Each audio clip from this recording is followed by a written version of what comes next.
Eurovegas i SIP Soberania Alimentària. És perquè des del punt de vista turístic també significa un cop molt fort. Catalunya passa a ser, i Barcelona, una marca de referència, a ser una marca degradada amb una instal·lació com Eurovegas. Per això estem avui aquí. I és més, el proper dimecres al Parlament de Catalunya es votarà una moció d'iniciativa amb el que plantegem precisament un pronunciament contrari. I a més el que demanem és tota la informació, i lamentablement la informació no s'està donant.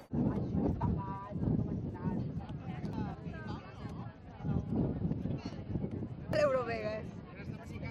Nosaltres hem volgut testimoniar aquí i fer una mica la demostració aquesta de fer el dibuix en la terra, en els tractors, i dient i demanant que aquí el que es té que fer és plantar, cultivar i alimentar a la terra i a les persones, i no fer aquests projectes d'aquesta Constitució que l'únic que faria és fer malbé tot el territori.